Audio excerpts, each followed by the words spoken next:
أعوذ بالله من الشيطان الرجيم. بسم الله الرحمن الرحيم. والسابقون الأولون من المهاجرين والأنصار والذين اتبعوهم بإحسان رضي الله عنهم ورضوا عنه وأعد لهم جنات تجري تحتها الأنهار خالدين فيها أبدا ذلك الفوز العظيم. سب سے پہلے جو لوگ دین کی طرف پیش قدمی کرنے والے ہیں مہاجر اور انصار میں سے، اور جنہوں نے ان کی اتباع کی اخلاص کے ساتھ، اللہ ان سے راضی ہوا اور یہ لوگ بھی اللہ سے راضی ہیں، اور اللہ نے ان کے لیے ایسے باغات تیار کر رکھا ہے جس کے نیچے سے نہریں جاری ہوں گے، جس میں وہ ہمیشہ رہیں گے. یہی بڑی کامیابی ہے. وَمِمَّنْ حَوْلَكُمْ مِنَ الْأَعْرَابِ مُنَافِقُونَ، تمہارے ارد گرد کے کچھ دیہاتی منافق ہیں. وَمِنْ أَهْلِ الْمَدِينَةِ، کچھ مدینہ والے بھی منافق ہیں. مَرَدُوا عَلَى النِّفَاقِ، یہ لوگ نفاق پر اڑے ہوئے ہیں. لَا تَعْلَمُهُمْ، آپ انہیں نہیں جانتے ہیں. نَحْنُ نَعْلَمُهُمْ، ہم انہیں جانتے ہیں. سَنُعَذِّبُهُمْ مَرَّتَيْنِ ثُمَّ يُرَدُّونَ إِلَى عَذَابٍ عَظِيمٍ، جلد ہم انہیں دوبارہ عذاب دیں گے، پھر یہ لوگ بڑے عذاب کی طرف لوٹائے جائیں گے. وآخرون اعترفوا بذنوبهم خلطوا عملا صالحا وآخر سیئا، اور دیگر کچھ ایسے لوگ ہیں جنہوں نے اپنے قصور کا اقرار کیا کہ انہوں نے نیک عمل کو ملایا اور دوسرے برے عمل کو. عسى الله ان يتوب عليهم ان الله غفور رحیم، امید ہے کہ اللہ انہیں توبہ نصیب فرمائے، بے شک اللہ بہت زیادہ بخشنے والا رحم کرنے والا ہے. خذ من اموالهم صدقة تطهرهم وتزكيهم بها وصل عليهم ان صلاتك سكن لهم والله سميع عليم. آپ ان کے مالوں کو بطور صدقہ لیجئے تاکہ آپ انہیں پاک صاف کر دیں، اور انہیں اس صدقے کے ذریعے سنوار دیجئے، اور ان کے لیے آپ رحمت کی دعا کیجئے. آپ کی دعا تو ان کے لیے سکون بخش ہے، اور اللہ کی ذات خوب سننے والی، احوال کو خوب جاننے والی ہے. أَلَمْ يَعْلَمُوا أَنَّ اللَّهَ هُوَ يَقْبَلُ التَّوْبَةَ عَنْ عِبَادِهِ وَيَأْخُذُ الصَّدَقَاتِ وَأَنَّ اللَّهَ هُوَ التَّوَّابُ الرَّحِيمُ.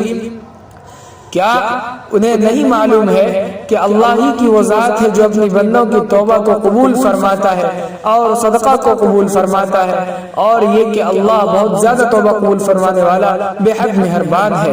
وَقُلِ اعْمَلُوا فَسَيَرَى اللَّهُ عَمَلَكُمْ وَرَسُولُهُ وَالْمُؤْمِنُونَ، آپ کہیے کہ تم عمل کیے جاؤ، اللہ اور اس کا رسول اور مسلمان تمہارے آگے کے عمل کو دیکھ لے گا. وَسَتُرَدُّونَ إِلَىٰ عَالِمِ الْغَيْبِ وَالشَّهَادَةِ فَيُنَبِّئُكُم بِمَا كُنتُمْ تَعْمَلُونَ، بہت جلد تم غائب اور حاضر چیزوں کے جاننے والے کی طرف لوٹائے جاؤ گے، پھر وہ تمہیں بتائے گا تمہارے اعمال کے بارے میں. وَآخَرُونَ مُرْجَوْنَ لِأَمْرِ اللَّهِ إِمَّا يُعَذِّبُهُمْ وَإِمَّا يَتُوبُ عَلَيْهِمْ وَاللَّهُ عَلِيمٌ حَكِيمٌ، اور دیگر کچھ ایسے لوگ ہیں جن کا معاملہ ڈھیل میں ہے اللہ کے حکم آنے تک، یا تو اللہ انہیں سزا دے یا ان کی توبہ قبول فرمائے. واللہ علیم حکیم، اور اللہ خوب جاننے والا، بہت زیادہ حکمت والا ہے.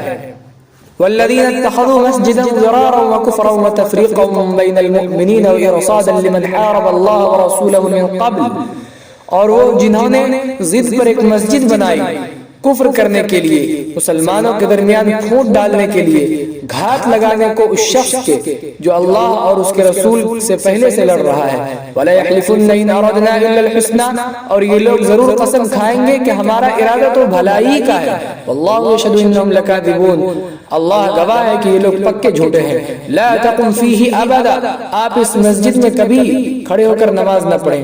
لمسجد اسس على التقوى من اول يوم احق ان تقوم فيه، ہاں البتہ ایک ایسی مسجد ہے جس کی بنیاد روز اول سے تقوی پر رکھی گئی ہے، وہ زیادہ حقدار ہے کہ آپ اس میں کھڑے ہوں. فيه رجال يحبون ان يتطهروا والله يحب المطهرين، اس میں چند ایسے لوگ ہیں جو پاک رہنے کو پسند کرتے ہیں، اور اللہ تو پاکیزہ رہنے، پاک رہنے والوں کو ہی پسند. افمن اسس بنيانه على تقوى من الله ورضوان خير ام من اسس بنيانه على شفا جرف نهار فانهار به في نار جہنم واللہ لا يهدي القوم الظالمین. بھلا جس نے اپنی عمارت کی بنیاد اللہ سے ڈرنے پر رکھی اور اللہ کی رضامندی پر، وہ بہتر ہے، یا وہ جس نے اپنی عمارت کی بنیاد کھائی کے کنارے پر رکھی جو گرنے کے قریب ہے، پھر وہ اس کو لے گرا دوزخ کی آگ میں، اور اللہ ظالم لوگوں کی کبھی رہنمائی نہیں کرتا ہے. لا يزال بنيانهم الذي بنوا ريبة في قلوبهم إلا أن تقطع قلوبهم والله عليم حكيم. ہمیشہ ان کے دلوں میں کانٹا بنی رہے گی وہ عمارت جو انہوں نے بنائی، ہاں یہ کہ ان کے دل ٹکڑے ٹکڑے ہو جائے، اور اللہ بہت زیادہ جاننے والا حکمت والا ہے. واقول قولی هذا واستغفر الله لي ولكم ولسائر المسلمين فاستغفروه انه هو الغفور.